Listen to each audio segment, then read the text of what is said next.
por acompañarnos en este conversatorio que hemos propuesto en el marco de la muestra Iris Mabel Juárez, Inés Rotela, Beatriz Santaella. Me acompañan en esta mesa Roxana Coll, Silvia Benchimol, Victoria Castro e Iris Mabel Juárez. Para mí es un honor estar con estas personas y compartir este conversatorio. La idea un poco de esta actividad es ampliar las interpretaciones que están propuestas en el guión curatorial de la sala, tratar de reponer otras interpretaciones y propiciar el diálogo con quienes han sido partícipes de la misma época y que también han realizado investigaciones sobre este periodo y sobre el arte local. También de alguna manera difundir la actividad que llevamos adelante desde la colección de bienes artísticos y culturales de la Facultad de Artes y Diseño. Acá me acompañan mi equipo Valentina Prieto y Mariana Barón, que hemos estado trabajando junto al equipo del Museo Alonso Mansión Stoppel en la muestra. Para nosotros es un orgullo este museo de una facultad pública, de una universidad pública, y también, además de difundir el patrimonio en lo que hace a las obras, poder difundir la actividad de nuestras egresadas y de la facultad y lo que ha hecho a la identidad también del arte local y que muchas veces ha pasado invisibilizada. En este sentido también resaltar que la colección de la BAC es el acervo que tiene mayor cantidad de obras de Beatriz Santaella, que no hay otro acervo en la provincia que tenga obras de esta artista que ha sido tan importante para Mendoza y para el arte de nuestro país.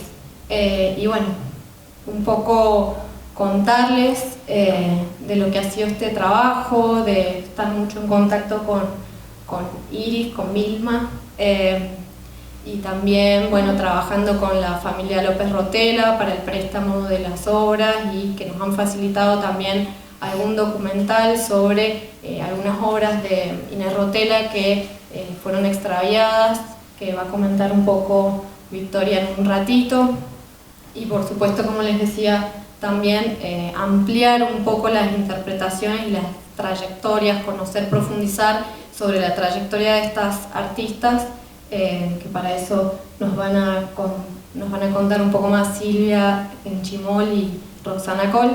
Y bueno, también queríamos que Iris nos cuente un poco sobre otras obras más recientes y unos desarrollos posteriores de su producción, que no son los mismos que están en la sala, que como ustedes habrán visto es una selección que se recorta a los años 70, previos a la dictadura principalmente, que un poco focaliza en el periodo que compartieron de su juventud como estudiantes y próximos a egresarse de nuestra facultad.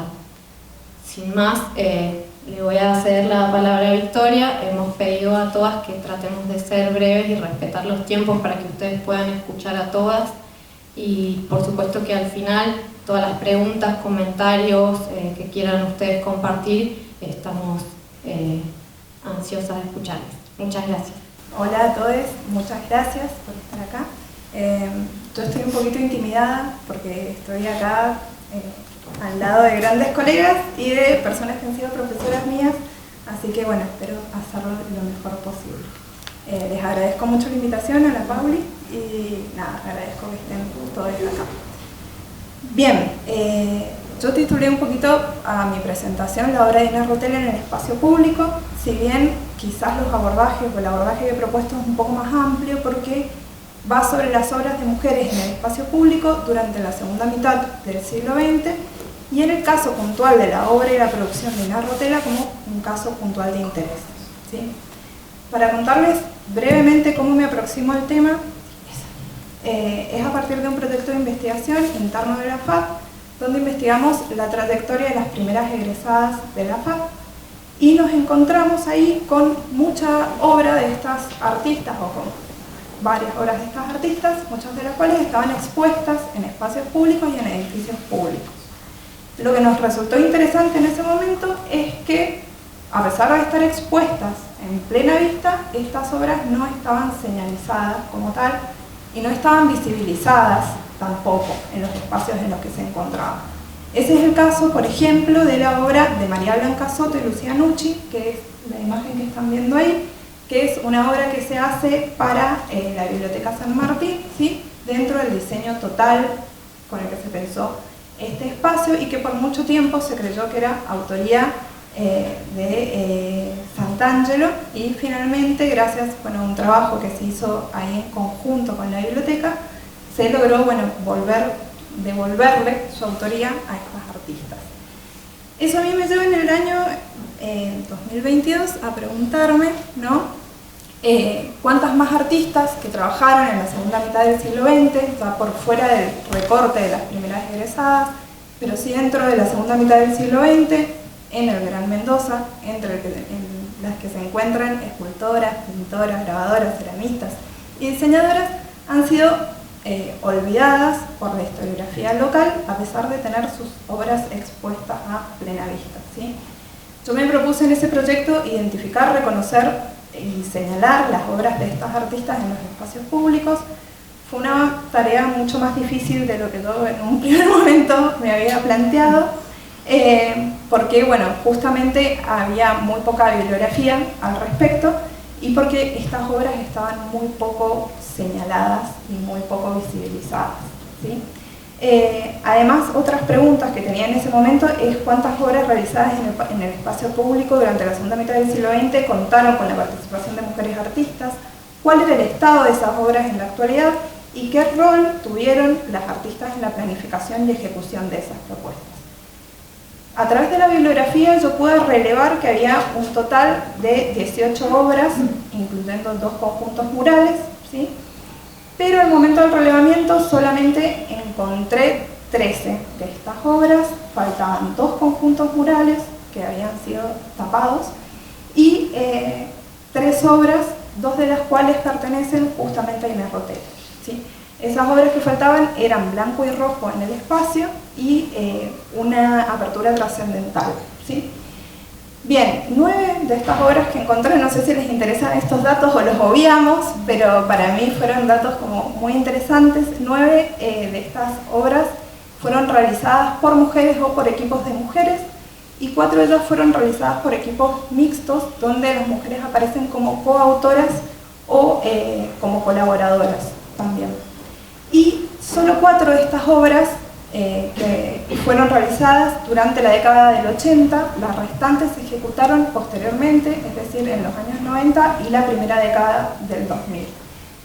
Bien, para mí en estos datos aparece algo significativo que tiene que ver con justamente el aumento de participación de las mujeres artistas y de sus producciones en el espacio público, que coincide, ¿no?, con un aumento de la participación de las mujeres en el espacio público en sí, no solamente con sus obras, sino de las mujeres en el espacio público, que coincide también justamente con el retorno democrático y con el papel que jugaron las mujeres dentro de este retorno democrático y su reclamo a partir de entonces de ocupar un espacio en la vida pública. Como ejemplo de eso podemos citar que Mendoza fue sede del Encuentro Nacional de Mujeres en 1988, no sé si lo saben, pero también, bueno, es un ejemplo de este reclamo por ocupar un espacio en el espacio público y en las discusiones que hay. ¿Por qué rescato esta importancia de ocupar un lugar en el espacio público? Porque yo entiendo, y los autores con los que trabajo entienden, que el espacio público es un espacio de disputa de sentidos, ¿sí? Es un espacio donde se ponen en juego los sentidos justamente de lo colectivo, los sentidos que les damos, que les asignamos y cómo valorizamos ciertas cuestiones de lo social, ¿sí? Y de cómo nos entendemos colectivamente. Bien, finalmente, volviendo a las preguntas con las que había empezado, siento que estoy hablando muy súper rápido para tenerme a los tiempos, sobre el estado de conservación y de preservación de estas obras. Lo que yo encontré es que la mayoría de estas obras se encontraban en un estado, salvo casos puntuales como el anterior de la obra de Eliana Molinelli, Laura Valdivieso y Eneida Rosso, se encuentran en general en un estado bastante abandonado, ¿sí? Yo no soy experta en conservación, pero con mucho deterioro, con faltantes de partes, no sé si se consigue visibilizar bien, con muchos grafitis vandalismo y demás. Y dentro, digamos, de estas obras que se encuentran quizás abandonadas, olvidadas, está la producción de Inés Rotela. Y ahora sí, pasamos a esta. La producción de Inés Rotela en el espacio público. El caso de la obra de Inés Rotela en el espacio público tiene que ver, se involucra con un proyecto un poco más amplio que nuevamente se enmarca, creo yo, en estas disputas de sentido del espacio público post-dictadura, que es el Jardín de la Reforma Universitaria 1918-1988, ese era el nombre oficial del espacio. Y era justamente un espacio para homenajear, ¿no?, a la reforma universitaria como un proceso, ¿no?, que democratiza la educación, como un proceso que tiene impacto hasta la actualidad, o hasta la actualidad de ese momento, en la educación argentina y también en la educación universitaria a nivel latinoamericano, ¿sí? Esta es la idea con la que se crea y se genera este espacio. Para el espacio, sí, se convoca a Inés Rotela y a instancias de Ana María Álvarez, que según entiendo era en ese momento directora del MAM, ¿sí? Ella dona en 1990 dos obras suyas. Estas dos obras son Apertura Trascendental, que es la obra que ven ahí, quiero señalarla a ver si puedo, izquierdo, vean, perdón, la obra que se ve ahí del lado izquierdo, ¿sí? Y Canto a la Libertad, que es una obra que vamos a ver en una diapositiva posterior. El conjunto de esta obra que ella dona se complementa con una obra que cede en préstamo a la Municipalidad de Capital, que es Blanco y Rojo en el Espacio, que es la primera obra, la de la derecha, ¿sí? Y con otra obra que ya era propiedad de la Municipalidad de Capital por un premio adquisición, que es la Marcha del Progreso. Bien, estas obras que dona Inés Rotela se donan condicionadas, ¿sí? ¿Qué quiere decir? Que hay como una cláusula en la donación de estas obras. ¿Cuál era la cláusula de donación de estas obras? Era que no se expusiera en ese espacio, una de esas cláusulas es que no se exponga en ese espacio obras de otros artistas. ¿Qué quiere decir esto? Que hay un entendimiento, ¿sí?, de que estas obras representan un conjunto, que no son obras simplemente dispersas o sueltas en el espacio, sino que hay un sentido interpretativo que las entreteje a las obras, ¿sí? Bueno, 20 años después, estas obras son vandalizadas. Hago así un salto muy rápido. 20 años después, estas obras son vandalizadas, son destruidas, tanto Apertura Trascendental como Blanco y Rojo en el Espacio. Blanco y Rojo en el Espacio desaparece completamente, Apertura Trascendental desaparecen partes de la obra y el resto es vandalizado. No sé si me gusta tanto esa palabra, pero bueno, es vandalizado, ¿sí? Y sus restos son retirados, digamos, del lugar. A partir de esto se establece un expediente de reclamo por parte de la familia Rotela en el 2008 y que va a contar con el diagnóstico de la museóloga Ana María Álvarez y la curadora y crítica de arte María Graciela Di Stefano, ¿sí? Esto también tiene una nota del artista en la que da cuenta de la magnitud del daño producido, digamos, realizado a su producción y cómo la afecta a ella a nivel personal y moral. ¿Por qué a mí el análisis de este espacio y del proyecto de este espacio me parece tan interesante para pensarlo? Primero porque, como señala en este informe Ana María Álvarez, dice que es el primer espacio público en albergar como bienes muebles una colección de autor. Quiere decir que esta colección de autor no está en un museo, no está en una galería, sino que está dentro del espacio público, ¿sí? Está pensada como una colección de autor. Otra de las cosas por las cuales me parece sumamente interesante es porque Inés Rotela, el trabajo de Inés Rotela, es un trabajo que marca un hito y un punto de inflexión para la escultura moderna en Mendoza, ¿sí? Orlando Casarín en su tesis que eligió acá la profesora Cole, él establece, ¿no?, que Inés Rotela es quien trae la abstracción a Mendoza y trae la abstracción a la escultura, trabajándola sistemáticamente desde 1960 en adelante a lo largo de toda su trayectoria, ¿sí? Estamos hablando en el campo o en el ámbito de la escultura. Y que sin los aportes de ella, en un ámbito donde escultóricamente predominaba la figuración, no hubiese sido posible esa modernización, ¿sí?, de la escultura mendocina. Es decir, que ella juega ahí una pieza y un papel clave, ¿sí? Bien, a mí me parece esto muy interesante y también me parece interesante la observación o la pregunta que se hace Cosarín del por qué no está lo suficientemente visibilizados los aportes que ella realiza, ¿sí?, a la escultura mendocina.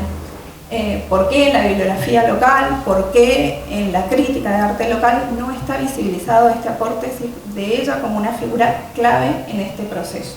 La obra de Eliana Molinelli, ahí era realmente, de Inés Rotela, era sumamente interesante. ¿Por qué? Porque hay planos geométricos, ¿sí?, abstractos que se intersectan, figuras que se abren y dejan entrar el espacio circundante, ¿sí?, y que además ofrece una multiplicidad de puntos de vista para el espectador, es decir, que propone un juego dinámico en el cual el espectador puede recorrer el espacio y puede ver las obras de distintos puntos de vista teniendo diferentes apreciaciones de la misma.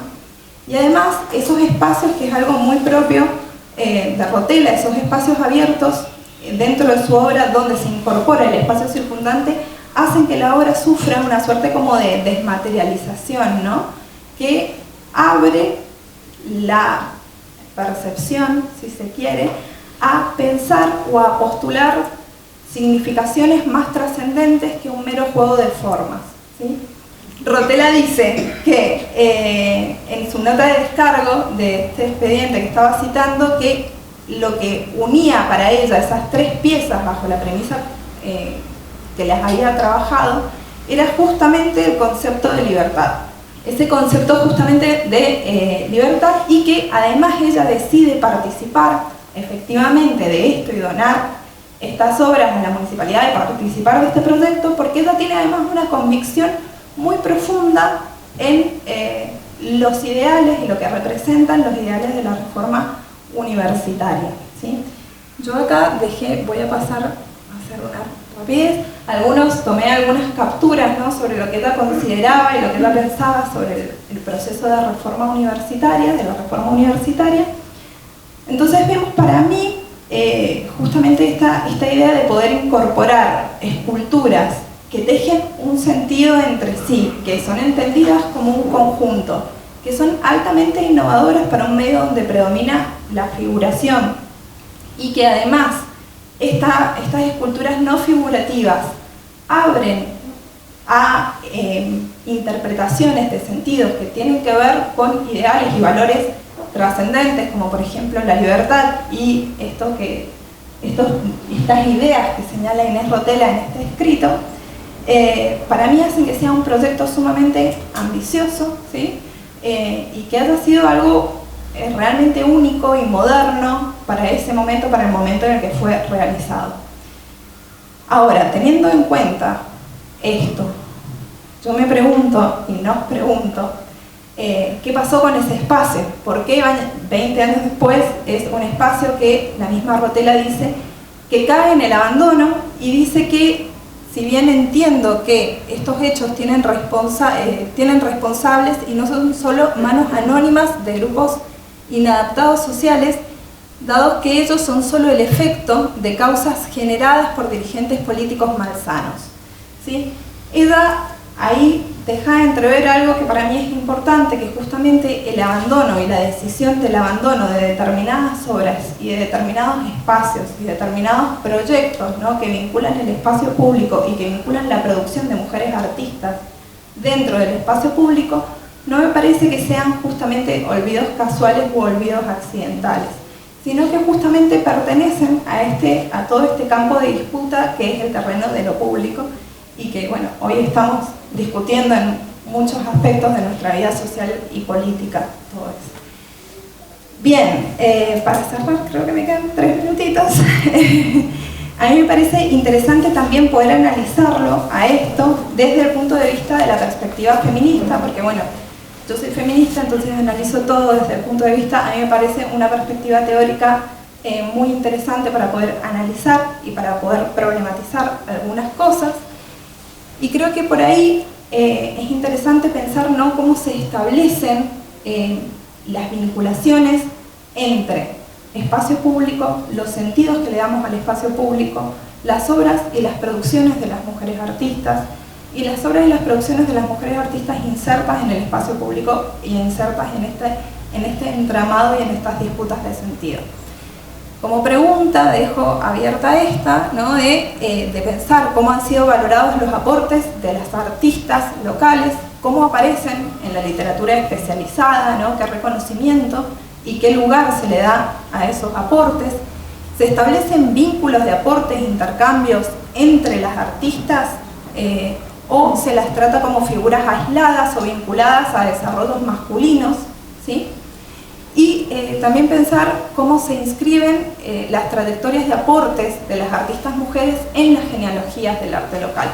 ¿Sí? ¿Qué lugar ocupan estos aportes dentro de las genealogías del arte local? Finalmente, eso era todo.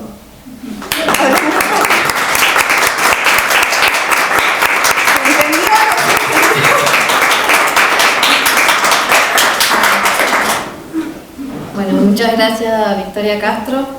Le cedo la palabra ahora a Silvia Anchimol, que se tiene que retirar en un ratito.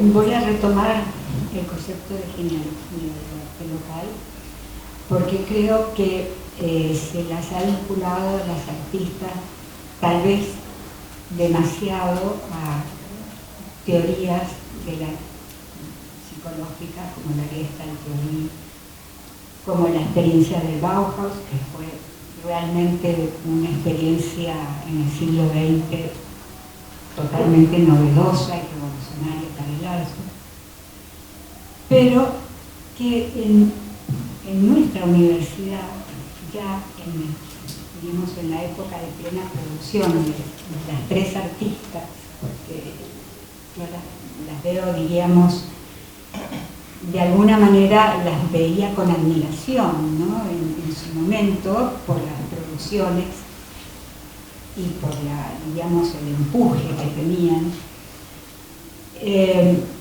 pero ya toda la teoría, digamos, que así globalmente y de un modo coloquial llamábamos el formalismo, ya estaba bastante domesticada en la academia, ¿no?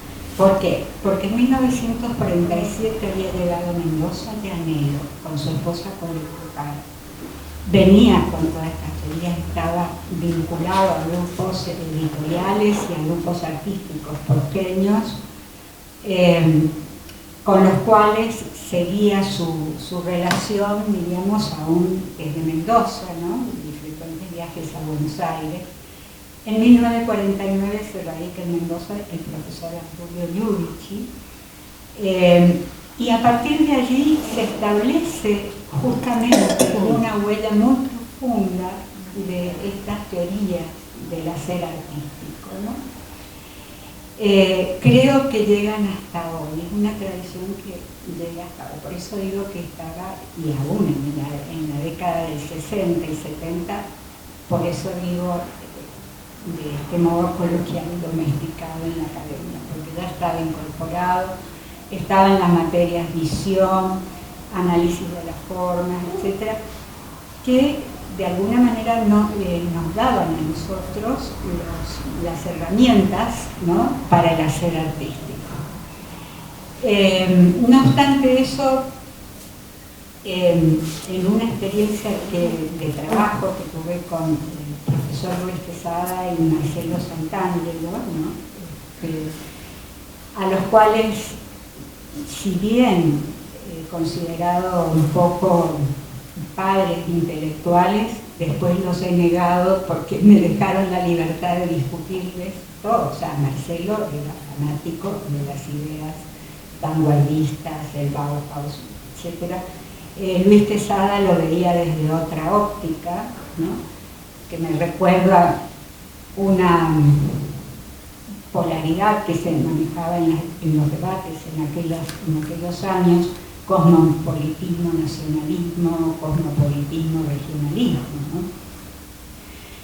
Y bueno, ese debate coincidía también con una búsqueda de identidad propia en los proyectos artísticos, y que coincidía cronológicamente también con la edad de las artistas, porque estaban en plena juventud, ¿no? Y que yo seguía con gran admiración como adolescente, estudiante todavía, diríamos, de arte. Yo no estaba recibida, pero me sentía cercana a esos debates y discusiones.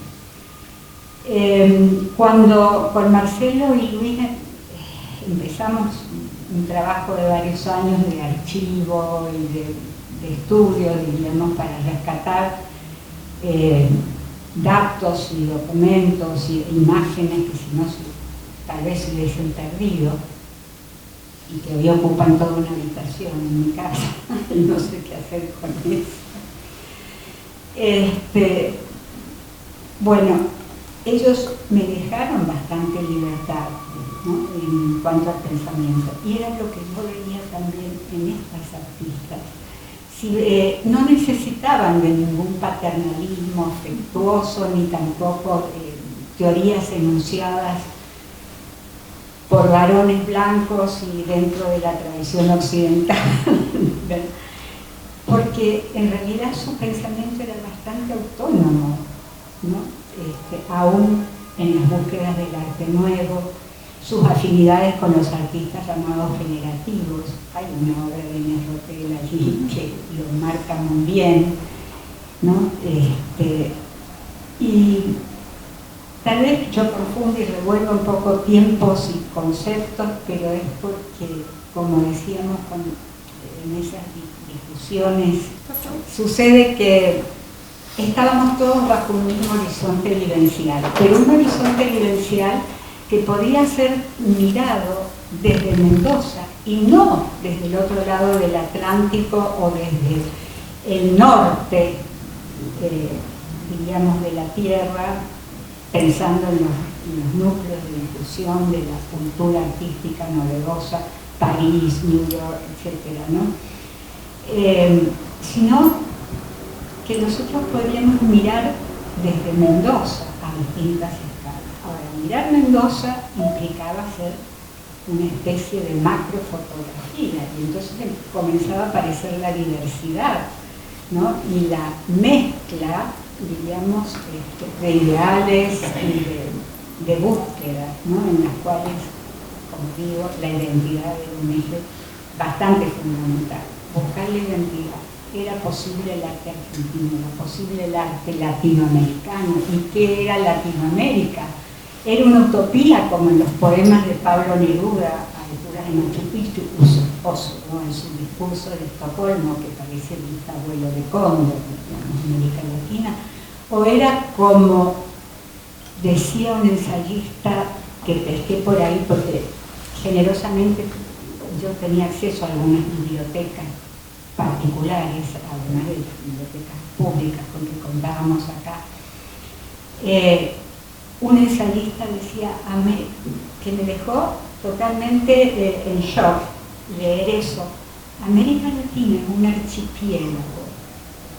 Es decir, todo lo opuesto a esa visión panorámica que nos daba, por ejemplo, decía Pablo Neruda, ¿no? América es un archipiélago.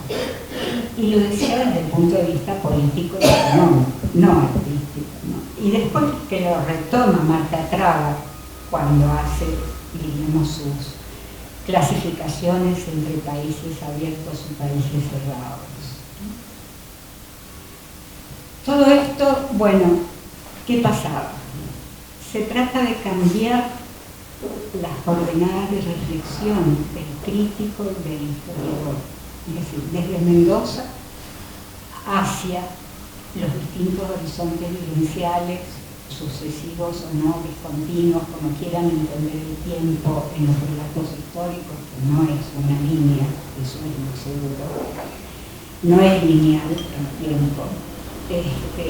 Y entonces las diversidades que comenzaron a aparecer acá en Mendoza nos deslumbraron realmente. En cuanto al sentimiento, diríamos, de la diversidad de género, era apenas un clima un poco confuso en la década del 60. Nos interesó mucho una categoría, revolucionarios por las formas, revolucionarios por los contenidos. Y después nos dimos cuenta que en realidad estaban bastante entrecruzadas las dos revoluciones. Y que en aquella época, aquellos varones supuestamente revolucionarios, políticos y demás, entre todos los que yo repasé sus escritos de filosofía política, encontré uno solo que estuvo acá en Mendoza en una conferencia y en un coloquio, que escribió sobre la mujer, el papel de la mujer en la vida política argentina y en los cambios por allá a finales del 60 y principios del 70. Abelardo Ramos. Fue el único, porque los demás, supuestamente revolucionarios, concebían a la mujer como compañera y en una posición secundaria y sumisa dentro del hogar, aunque no parezca, sí era, ¿no? Mientras que las artistas que estamos tratando yo las veía como con un pensamiento mucho más independiente. No sé si habrán leído a Linda Noche, ¿no? En su artículo de 1971, pero estoy segura que Simone de Beauvoir sí. Y aún así era, diríamos, un clima un poco confuso, diríamos, casi como una nube, pero se sentía esa discriminación, diríamos, entre los artistas varones y las artistas femeninas en aquella época.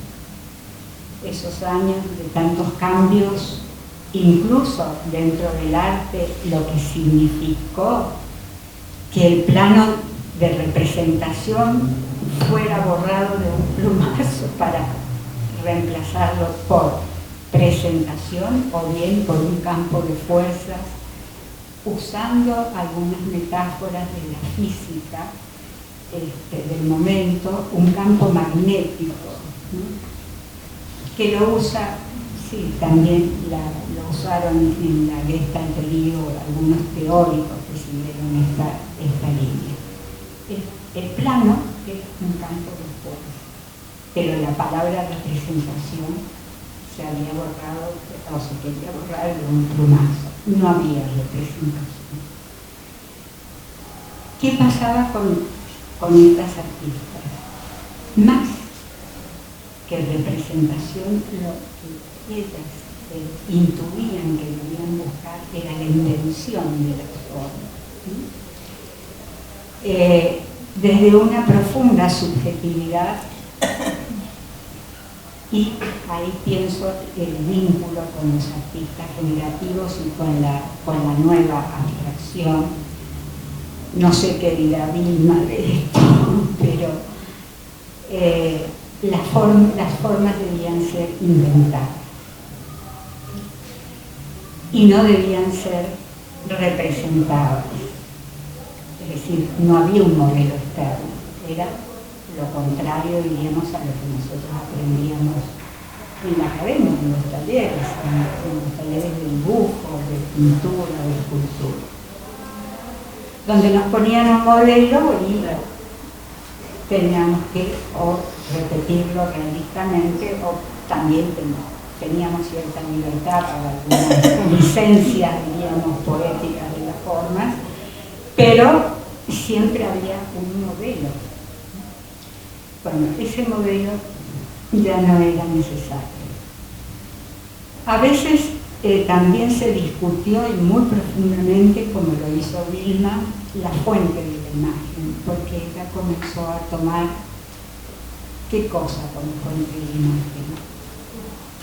Aquellas imágenes que aparecían en los medios de comunicación, algo realmente insólito. ¿Cómo es eso? Y por el otro lado, volviendo a María Inés Rotela, ella lo que hizo fue marcar un nuevo camino para la escuela escultórica local, que venía avanzando desde Lorenzo Domínguez muy fuertemente y también de alguna manera en un concepto clásico, pero aparece con María Inés otra cosa. Primero, la no figuración y después dos formas, ¿no?, que tienen igual estatuto legitimado como forma artística, la forma espacial y la forma materia.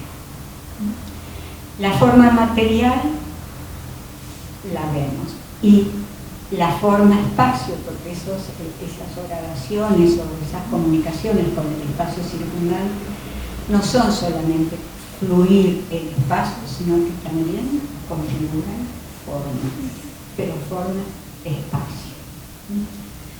Una cosa muy distinta a lo que la antigua filosofía griega presocrática consideraba, digamos, como espacio. Es más, la palabra espacio en el griego antiguo no existía. Pero acá aparece con una fuerza impresionante en el arte. La forma espacial. Y con la misma legitimidad de configuración y sentido artístico y poético. En el caso del pop de Dilma, yo no lo veo sí como una discusión, un debate bastante profundo con respecto a las fuentes, ¿no?, de la imagen artística, pero también con una cierta ironía y crítica. No lo veo, diríamos, cercano a lo que se difundió del pop art como una fuente para tal vez imágenes de tipo comerciales que también lo hubo, pero el pop que se produjo acá en Mendoza fue diferente, es decir, no fue neutro en cuanto, sino que fue un pop bastante crítico y yo diría a veces irónico, teniendo en cuenta el carácter de Dilma. No sé qué dirá ella, tal vez sí, tal vez no, pero yo admiraba aquellos grandes retratos, como también las obras de María Inés, ¿no?, y que trabajara como una obrera, con máquinas plegadoras, con otros elementos que no eran los tradicionales dentro de la talla escultórica en piedra o en madera, sino que realmente trabajaba con otro tipo de procedimientos y herramientas.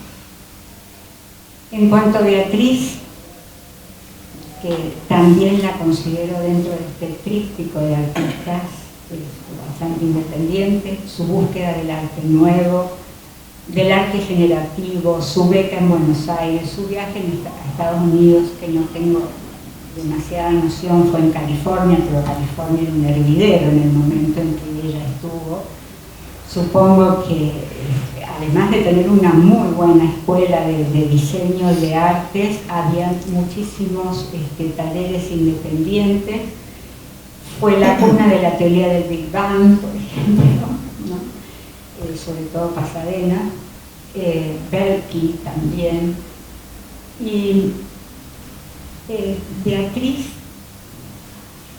en la cual tenemos que distinguir dos aspectos que en la misma persona no se pueden separar, pero como escritora y como pintora. Como pintora puedo dar mi testimonio de aquellas veces en que nos reuníamos con ella, Garzón, también con Carlitos Gómez, para hablar sobre arte americano. Ese era el tema. Y mientras tanto Beatriz pintaba sobre una mesa y daba vueltas el cuadro como si no tuviera en cuenta, diríamos, esa vivencia que nos marca tanto, la experiencia, mejor dicho, que nos marca a todos, que es la de gravedad, que es inconsciente, pero que está siempre presente en nosotros, marcándonos un esquema espacial. Para ella no existía, iba dando vueltas el cuadro y me recordaba algunas cosas que había leído sobre Polo, que parecía una araña, de Argand, del libro Carlos Argand, que parecía una araña que daba vueltas sobre el cuadro, pero Betty no daba vueltas, era el cuadro el que ella daba vueltas. Y diríamos, lo pintaba desde un lado, desde otro, pintaba con nada menos que con tiralíneas y con acrílico. La inestabilidad, eso era lo que ella buscaba. Nada de simetría, de armonía, nada de lo que nos enseñaban en la academia, ni tampoco para armonía cromática, mucho menos. Así es que para mí, dentro de esa visión macro que comenzamos a tener bajo ese horizonte vivencial, que puede llevarse, como dice, a distintas escalas, porque íbamos un poco más atrás en el tiempo, más lejano en la geografía, que habían fechas que eran hitos, ¿no? Distópicas o utópicas, como 1967, ¿no? El suicidio de Violeta Parra, el asesinato de Cher, 1968, el asesinato de Martin Luther King Jr. Y por otro lado, eso me trae a colación también cómo ha cambiado acá en Mendoza el paisaje musical. Casi todos tocábamos la guitarra o flauta. Y entonces recordé las canciones de Tejada Gómez cantadas por Mercedes Sosa, que recién comenzaba su carrera en aquella época, que se reunían en la casa de Luis Quesada a tocar y a cantar. Y recordé a esta hora un niño en la calle, justamente a esta hora, bueno, y después la canción Para Todos, ¿no? Que salgo a caminar por la cintura cósmica del sur. Poemas tan bellos y que estaban expresando distintas formas dentro de ese horizonte, pero compartido, horizonte vivencial. Vamos a otra escala y vemos mayo del 69, bueno, del 68, perdón, en Nanterre y también en París, en Francia. Un movimiento que se extendió a todo el mundo, es decir, fue una época sumamente interesante.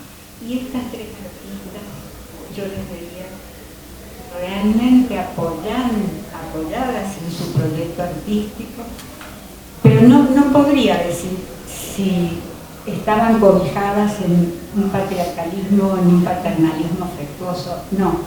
Había una afinidad de sensibilidad entre ellas, sus búsquedas, y sobre todo la búsqueda de la identidad. Pero lo que yo más admiraba, pero en primer lugar sus obras, ¿no?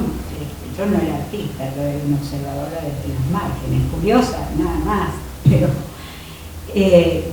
lo que admiraba era la autonomía de su pensamiento con respecto a cualquier tendencia bajo la cual se quiera colocar este tríptico artístico.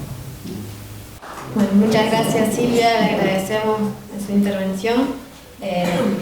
Les recordamos que vamos a hacer como los intercambios entre la propia mesa y con ustedes cuando cerremos las participaciones de todas. Bueno, ahora le cedo la palabra a Rosana Col. En realidad entré al proyecto y se lo agradezco a Paula, el proyecto de investigación, sobre todo convocada para tomar y avanzar sobre la obra de Inés Rotela. Y yo llegué a la facultad con el anochecer, ingresé en 1976, así que no conocía ninguna de las tres. Solo quedaba el lamento de la muerte de Beatriz Santaella, exactamente el año anterior. Así que encontrarme con ella fue encontrar con ese hueco, ese agujero histórico, ese corte brutal que hubo. Y como buena profesora de Historia del Arte le hice caso a la profe y voy a seguir en el conversatorio uno de los fines, que es contextualizar la producción en las coordenadas espaciotemporales del arte mendocino. Eso solicitó Paula, me sujeto. Creo que va a venir muy bien y que se coordina muy bien con lo dicho por las dos colegas. Para responder a este fin comenzaremos con un brevísimo raconto local que nos llevará al recorrido de Inés Rotela, escultora, pero también es el mismo marco para Vilma. En 1954, como dijo recién Silva, la Feria de América, que fue una exposición continental para afianzar vínculos comerciales con los países vecinos y entre las provincias, un evento de magnitud que se llevó a cabo en el Parque General San Martín. Los pabellones que participaban fueron concebidos como efímeros y eso facilitó el ingreso de las ideas novedosas que traía César Llanelo y Gerardo Clusellas como responsables de la imagen general. Entonces hubo, al decir de Paula Pino, un espíritu de vanguardia en Mendoza que se instala en los debates entre arquitectura, diseño gráfico y música experimental que se llevó a cabo en este marco. César Llanelo y Clusellas incorporaron el debate de los artistas concretos, que fue la primera vanguardia argentina en las artes visuales, como Tomás Maldonado. Y a su vez, estos, los concretos, se referenciaban en los textos de Laszlo Moholy-Nagy, que los conducía al neoplasticismo y al suprematismo, dos movimientos de las vanguardias europeas. En el único de los pabellones que todavía tenemos, contamos en el parque, hay un arquitecto que hace un estudio sobre él y entonces habla de esto que dijo Silvia, ¿no? De la ausencia de la representación, ¿no? Tanto en las artes visuales como en la arquitectura. Entonces ese pabellón que está ahí en el Rosedal, que podemos ver, es simplemente un planteo de espacio y de su relación con el plano, volúmenes abstractos, simplicidad, racionalidad.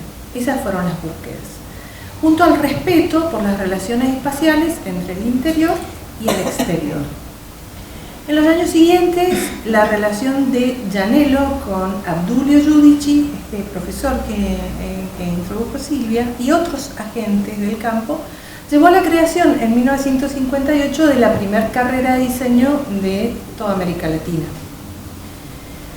La década de 1960 comienza, según un curador de una muestra de arte política de los 60, en lo político con la presidencia de Arturo Frondizi en 1958 y finaliza en 1973 con el fin de la Revolución Argentina. A mí esta no es la noción espacial que maneja Paula, pero a mí me resulta muy práctico porque en realidad las décadas están enlazadas por otros marcos que fueron muy violentos y que fueron los golpes de Estado, con el cual hubieron consecuencias directas sobre el campo cultural y el campo artístico. Entonces, en relación a esta última década de 1970, tiene para el campo del arte mendocino y para Paula Pino una autonomía relativa respecto de determinaciones externas.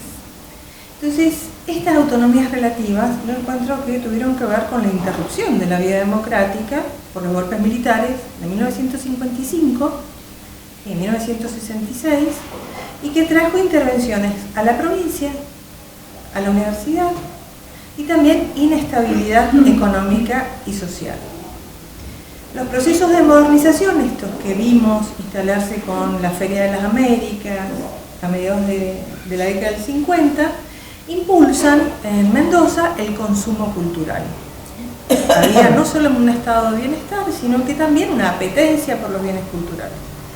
Entonces, en el campo de las artes visuales se incorporaron, desde el punto de vista institucional del Estado, salones, es decir, muestras competitivas de artes visuales, salones y bienales municipales y provinciales, que tenían carácter competitivo, es decir, que otorgaban premios a los artistas y algunos ganaban, otros no. Coexistía junto con ese circuito un circuito comercial bastante numeroso de galerías de arte en la década del 60.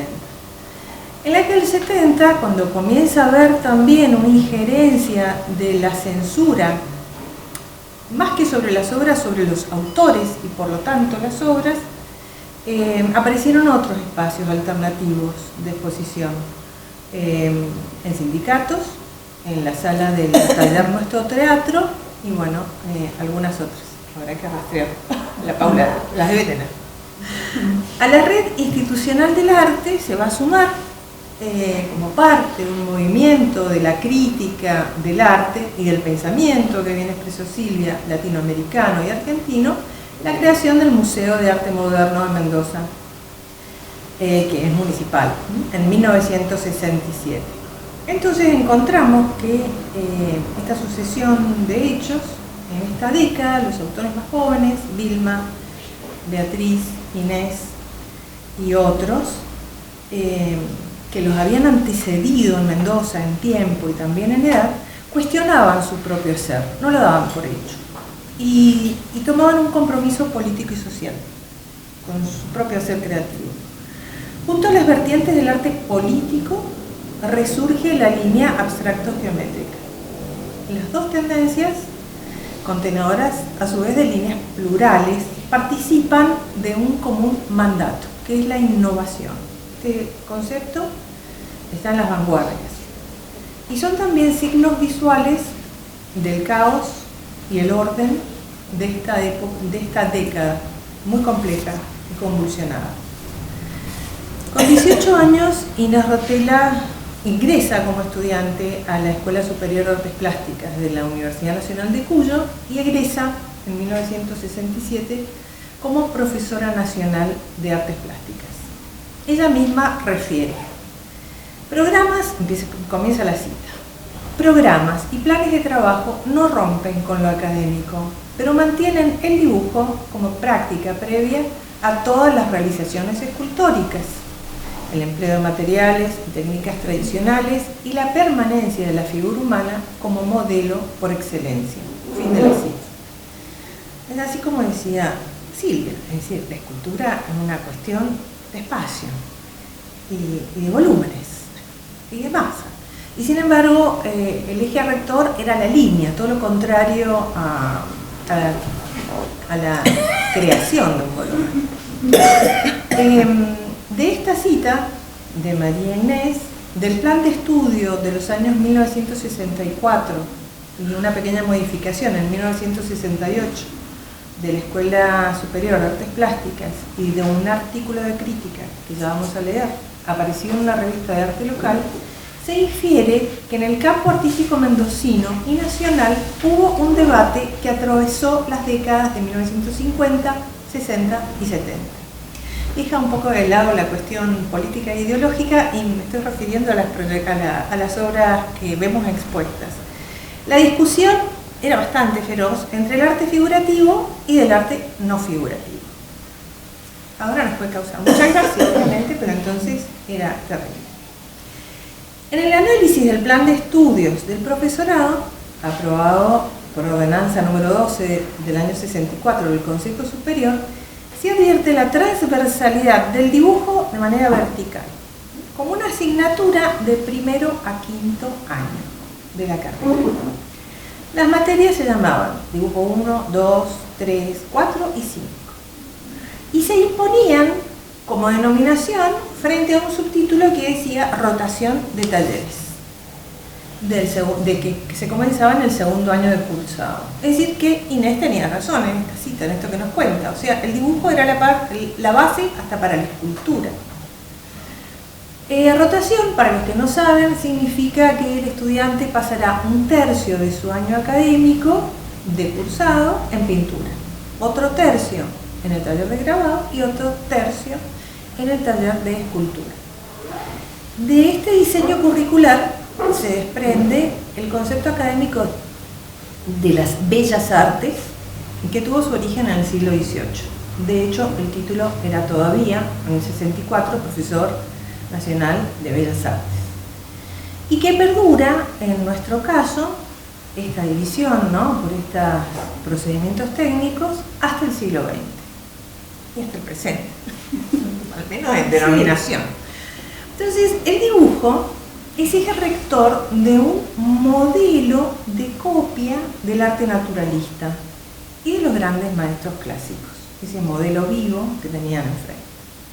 Y el aprendizaje es de procesos y principios que obliga a este dibujo de copia, ¿no? Los principios de mímesis o de copia. El estudio de proporciones geométricas, la armonía, el equilibrio y otras. Todo eso mediado tanto por materiales como herramientas tradicionales. De allí que en la enseñanza universitaria, tanto para Inés como para sus compañeras, estaba regido por unas teorías y prácticas que excluían deliberadamente a las vanguardias y que sí promovían un modernismo atemperado. La diferenciación entre vanguardia y modernismo fue trabajada por Peter Burger en su teoría de la vanguardia, primera edición del 74, y la primera edición en castellano, esto nos interesa a nosotras, es del 97. Mientras que las dos, vanguardia y modernismo, pertenecen a la modernidad y generan cambios y hasta rupturas estéticas. Sus alcances y vías de accionar se diferencian notablemente. La vanguardia propone el quiebre, la ruptura violenta con la tradición, una actitud beligerante y modos combativos. El modernismo, por el contrario, atempera los quiebres, busca incorporar tanto a los otros artistas como también a un nuevo público.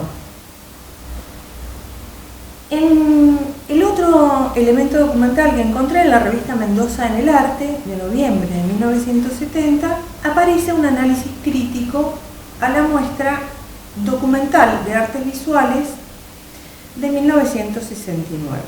Esta exposición tuvo lugar en el Museo Municipal de Arte Moderno en Mendoza, con el fin de presentar obras y autores enrolados en la vanguardia mendocina y acompañado de un catálogo escrito por Abdulio Giudici, este personaje, que ya hablaremos un poco más, para demostrar la validez de esta producción. La muestra que incluía fotografías de obras de arquitectura del arquitecto Gerardo Andía, cerámicas de Colette Bocara, las esculturas de Héctor Nieto, grabados de Carmen Gracia, hablando de autores que desconozco, y pinturas de Abdulio Giudici. Entonces ahora les voy a leer dos breves párrafos que son ilustrativos de estas tensiones en el campo y de las ferozas posiciones entre la vanguardia y el modernismo en el campo artístico mendocino. Siempre me llamó mucho la atención porque Inés siempre decía lo que luchamos, lo que tuvimos que luchar, lo que tuvimos que luchar, pero yo no encontraba documentación, ¿no? Mi cabeza historiadora necesitaba la prueba, el documento sobre el cual trabajar. Lo encontré. Entonces, en esta revista aparece un análisis crítico. Después, si quieren saber el autor, se los digo porque es bien interesante. Tiene que ver con el campo de tensiones en la Escuela Superior de Artes Plásticas y el trabajo de estas tres jóvenes.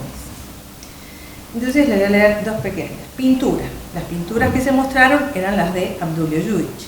Entonces, dice así. Llegamos así a las lucubraciones del mismo autor sobre su propia producción. Son las de un hombre feliz, cuya fe no muestra, ni por sospecha, la más leve grietita y cuya notable fuerza se apoya sobre el rechazo total de toda simpatía a lo que no sea identificable con su idea y de toda invitación de proyectarse fuera de su casamata, de su cajita, ¿no?, al encuentro de algo que no encaja exactamente en su ego. Los amagos mismos de supuestas humildades son en verdad enfáticas afirmaciones perentorias de su credo inconmovible. La relación del trozo de prosa bastante largo con la reproducción de su simetría dinámica, en ese momento Lluich está haciendo obra óptica, y es un óleo sobre panelco que podría ser un minus-op. O sea que no. Esa era su definición.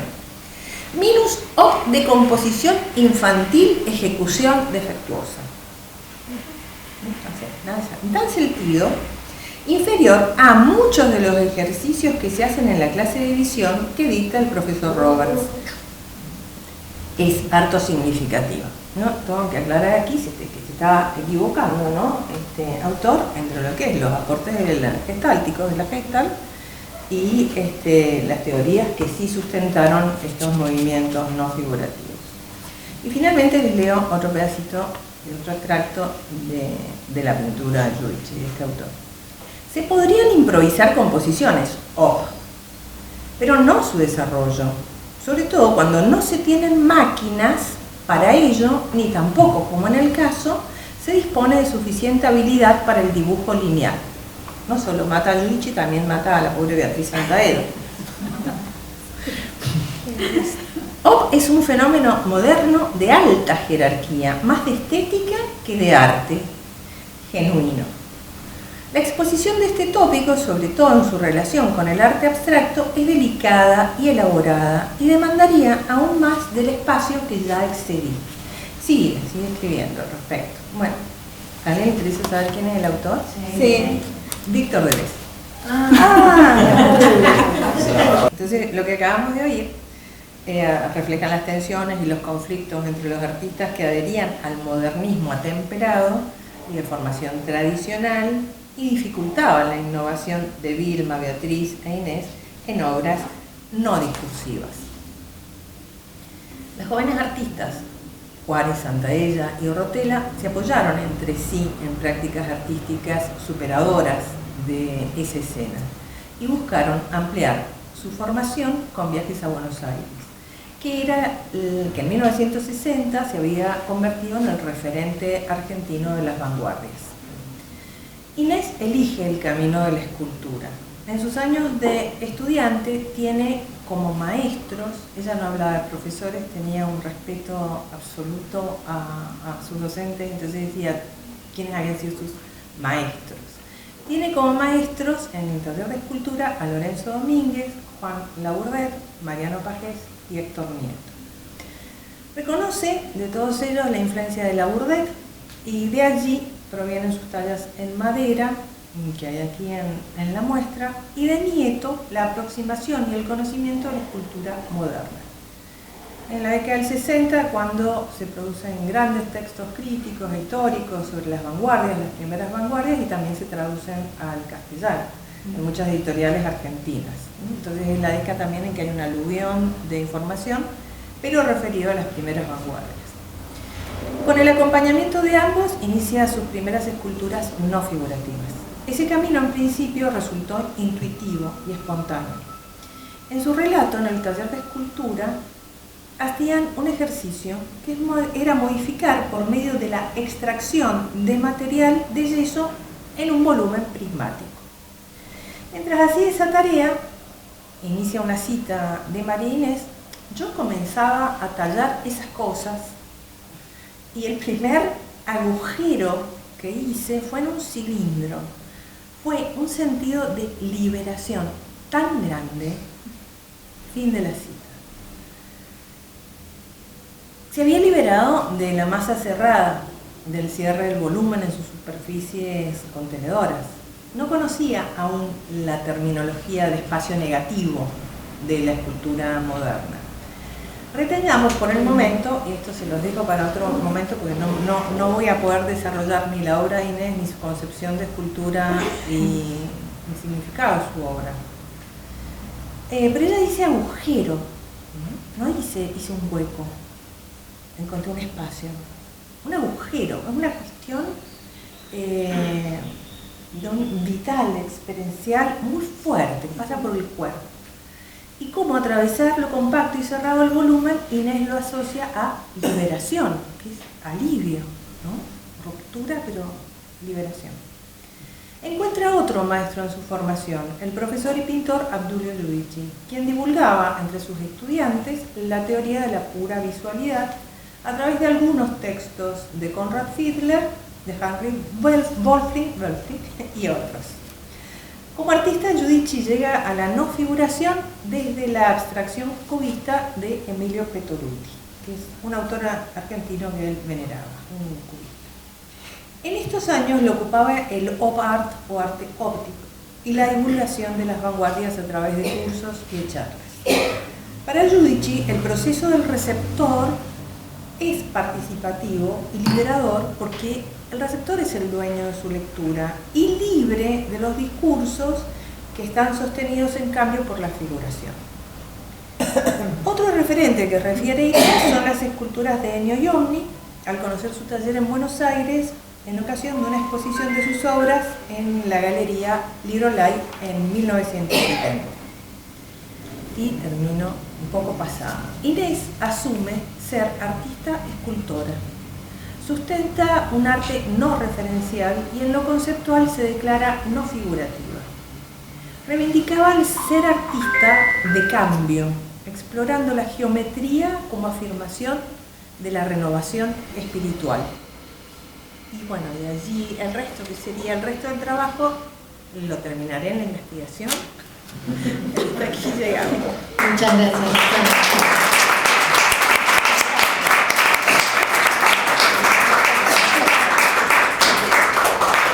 Bueno, agradecerle a Roxana la reposición que hizo de este contexto, también a Silvia en lo que hace a todas estas corrientes, ambas, desde la historiografía, desde los abordajes historiográficos del arte local y también lo que estaban leyendo estas artistas y quienes veían la producción de estas artistas y escribían sobre la producción de estas artistas. El proyecto al que hace alusión Roxana es un proyecto de investigación financiado por la facultad, del que participa Victoria y también Silvia, que tiene que ver justamente con el insumo teórico de esta exposición, que profundiza sobre las trayectorias artísticas de Iris Mabel Juárez, Beatriz Santaella e Inés Rotela. Ahora le voy a ceder la palabra a Iris Mabel Juárez, Vilma, para que me han retado de que yo la llamo como su DNI y cariñosamente la mayoría la conoce como Vilma. Bueno, les dejo con Vilma. Para mí ha sido muy productivo haberlas escuchado a ella, porque es una manera de volver al pasado, escuchándolas a ella. Y yo hacía mucho que no pensaba en tantas cosas que ellas han dicho. Siempre nos interesó a las tres estar un poquito más adelante. De ahí nuestro interés por viajar, y yo tengo tanto que agradecerle a Duilio Giudici. Es más, puedo decir que soy lo que soy y llegué a donde llegué gracias a él. ¿En qué sentido? Yo en sus clases me sentía una esponja. Y cuando llegaba a mi casa, casi podía transcribir exactamente todo lo que había dicho. Él viajaba a Europa, siempre. Y yo recuerdo todas las diapositivas. Por eso, entre otras cosas, él veía tanto interés en mí, que me invitaba a su casa los sábados, algunos sábados, y me decía, elija un tema, Juárez. Y yo le digo, bueno, el que usted quiera. Y por ejemplo, San Miniato al Monte, en Florencia. Él no se sorprendía, porque por algo yo, entre otras cosas, ese San Miniato al Monte fue inolvidable para mí cuando vi las diapositivas. O Passarelli, que él había estado que lo seguía. Y bueno, y de una manera muy amena, él iba mostrándome y hablándome y preguntándome sobre esos artistas. Yo realmente le debo todo a Giudice, porque él nos enseñó el camino de las vanguardias artísticas, de todo tipo. Por ejemplo, en la música. Yo conocí la música electrónica, dodecafónica, gracias a él. La literatura, por supuesto, a través de él. Ni hablemos del cine. Por eso yo soy cinéfila. Porque me lo inculcó él. Música, cine, literatura, esa entrega tan generosa de su parte, de hacerme conocer todo lo que él había vivido y que afortunadamente yo pude hacerlo. Recuerdo que una ida que hice a Estambul fue exclusivamente porque tenía la imagen de la cúpula de Santa Sofía de Constantinopla. Pero era tan vívida la imagen que yo tenía y cómo él explicitaba la idea de un collar de perlas que rodeaba a la cúpula, que fui sobre todo para ver ese collar de perlas a Santa Sofía. Recuerdo cada detalle. Él se iba por meses a Europa a fotografiarla. Entonces a sus alumnos no les mostraba láminas de libros, les mostraba las diapositivas que él había sacado. Desde un detalle del Partenón, de la columna, del fuste, de los capiteles, todo, hasta el más mínimo detalle. Yo le debo mucho a Giudice, y como lo he sentido nombrar, y he sentido cómo se lo ha denigrado en un momento por otra persona, yo no conocía ese texto. Y yo digo, no importa, porque el tiempo en realidad descarta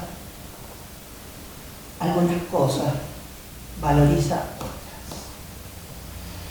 Yo he traído ahí unos libros que edité sobre Beatriz Santaella, por si a alguno le interesara.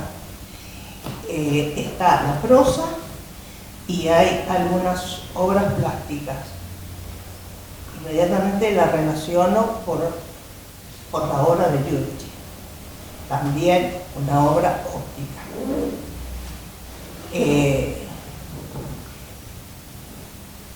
Tiene mucho que ver el cambio que yo hice de un expresionismo exacerbado en donde siempre estuvo la presencia de lo humano como atacado, fustigado, sometido. Y vinieron épocas muy duras, que acá se hizo referencia, en la misma facultad. Ya en la facultad se produjo la tan mentada grieta que se nombra hoy en día. Era una grieta muy grande.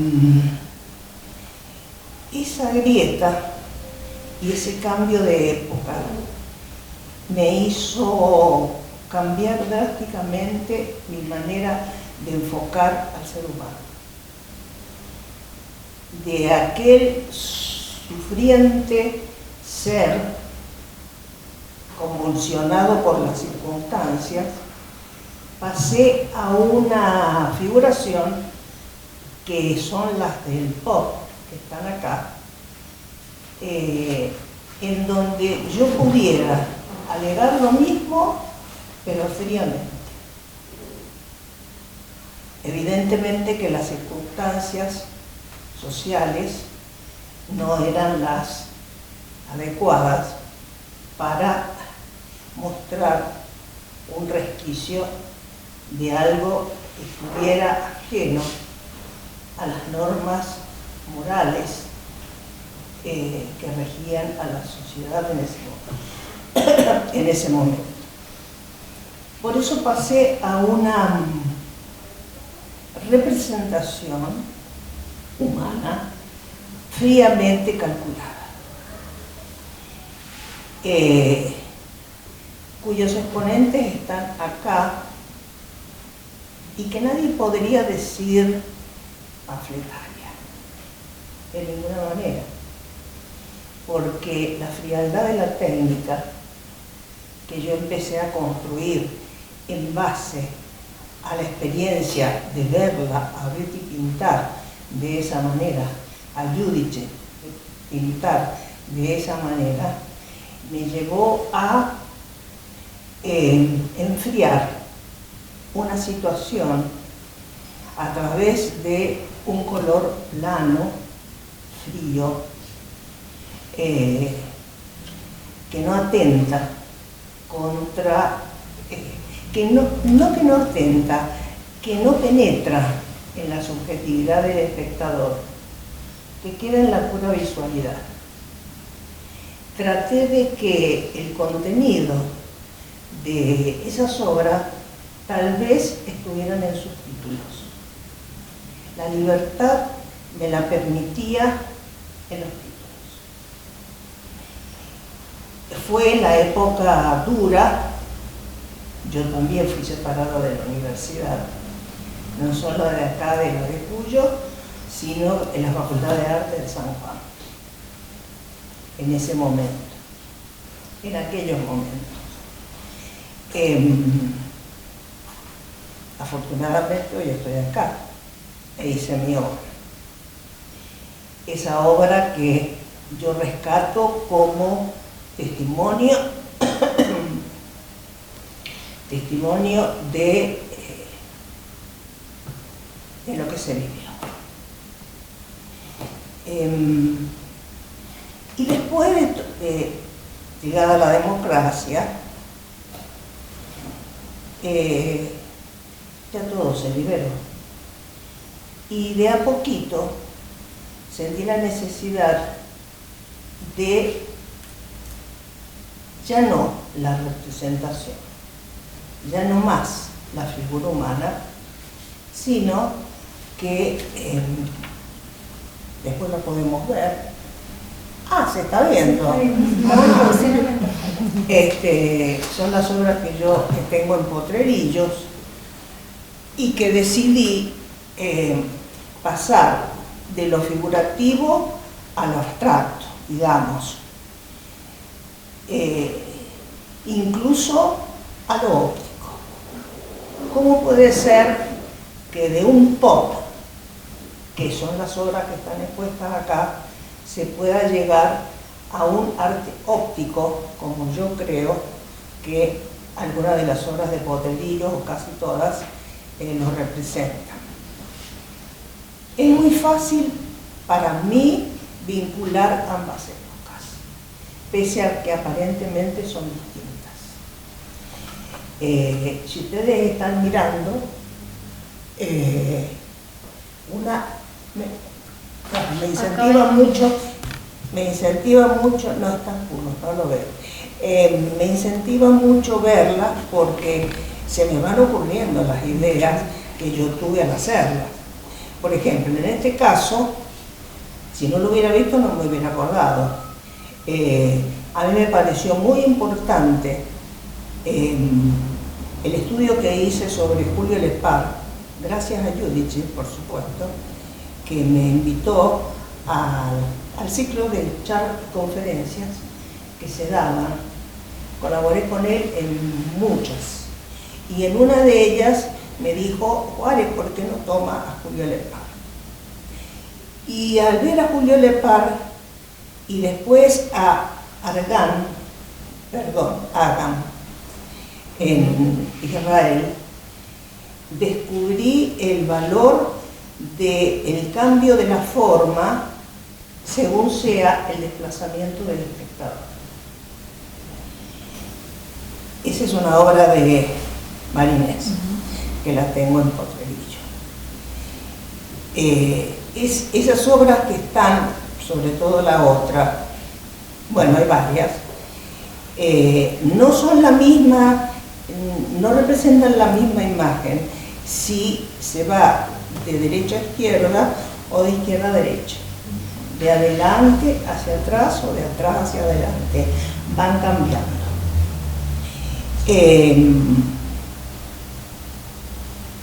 Jamás hice un boceto. Un metalúrgico es el que me hace el diseño. Yo después acuesto sobre caballetes las obras y empiezo a pintar. Yo no sé lo que va a salir, no es que yo tenga idea de lo que va a salir. Solamente cuando esa obra se incorpora, yo ahí me doy cuenta lo que he hecho. Y me sorprende.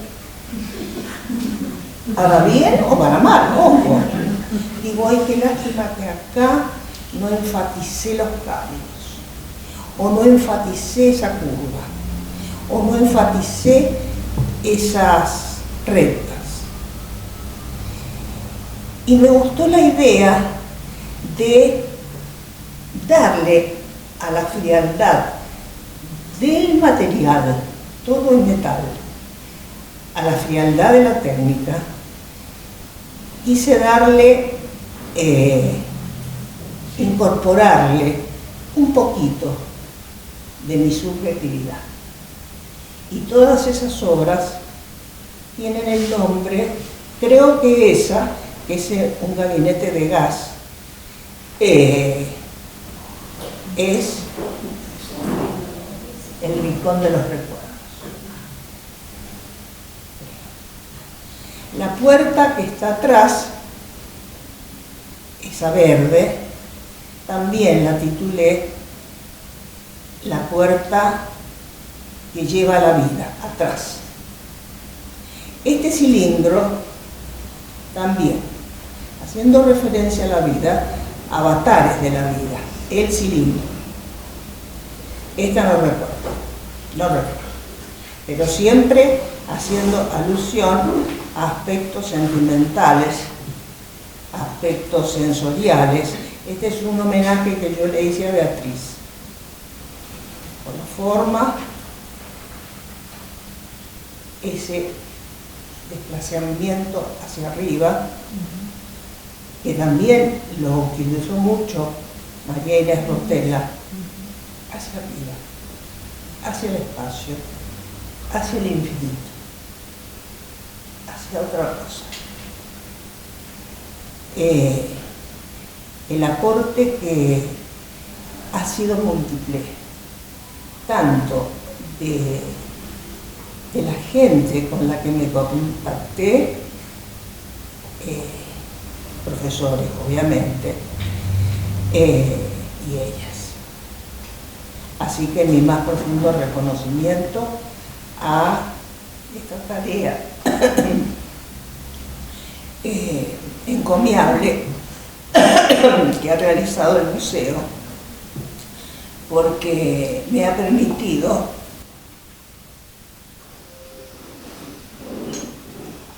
claro, menos mal que veo la imagen.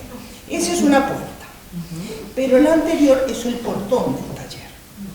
O sea, elementos funcionales, como una puerta, un portón, una tranquera, la reja del jardín, el gabinete de gas, transformarlo en obras dentro de lo que yo hago. Una de las cosas que yo quise hacer en Potrerillo es distinguir y relacionar e integrar el arte con la naturaleza, los colores. Los colores de esas obras no son distintas a los colores de la naturaleza. No son iguales. Yo traté de establecer de que la gente vea una integración y no una disociación. También quise, al ver las obras, a mí se me van ocurriendo los motivos por los cuales las hice. Ese famoso agujero de Marinés, tan significativo, ese hueco, ese espacio motivo dentro de una masa, yo también trato de hacerlo, por ejemplo, en esta. Empiezo a ver un plano bidimensional, así, y de repente veo el hueco, veo el agujero. Muchas gracias.